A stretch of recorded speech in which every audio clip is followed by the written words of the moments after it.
Good afternoon. My name is Drew Myers, and I'm here today to talk to you about police brutality. Many careers in law enforcement involve a high level of risk and danger. Extreme measures in situations like these are necessary to use excessive force, but in recent years, these excessive forces have led to events including police brutality.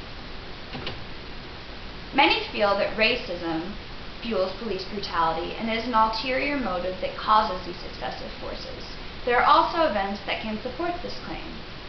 Recently, at a Tampa Bay Police Department, 5 men were being held by the police. All 5 of these men died from police brutality and excessive force during this event. 4 of the men were African American and the 5th man a Mexican national. It should also be mentioned that the majority of the police officers at this police department were Caucasian. What is excessive force? As cited by the Law Historical Encyclopedia Britannica, excessive force is an unreasonable seizure that occurs when a law enforcement officer uses excessive force in making a lawful arrest. Many academics are beginning to notice this very important public dilemma in our society. The University of Regina professor Yusuf Nakingli quotes, "Excessive police force against blacks has always been tolerated because a formerly enslaved minority of African Americans are trapped in a cultural context specially designed to inhibit their development and thus minimize their threat to white superiority."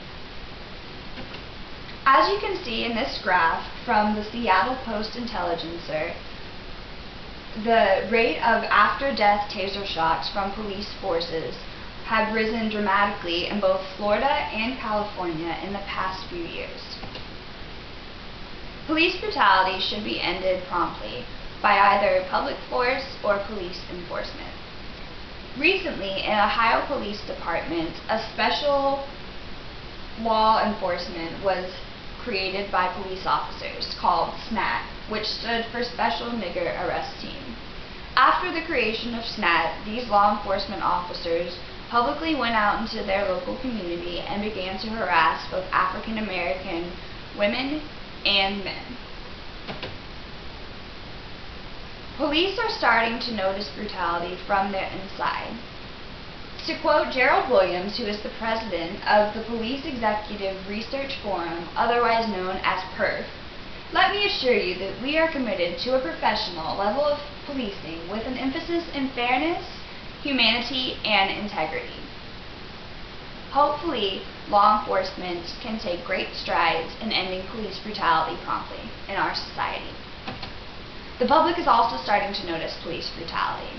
For example, many boards and committees are being created where public juries will look at audio tapes and other different evidence from police brutality cases and decide if excessive force was used.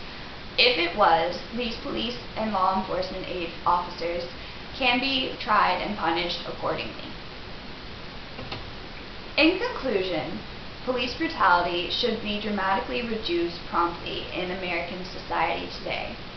Also, police should be enforced in order to protect minorities from further acts of excessive force. This is my Works Cited page. Thank you very much for listening to my presentation on why police brutality should be reduced and ultimately stopped. Have a nice day.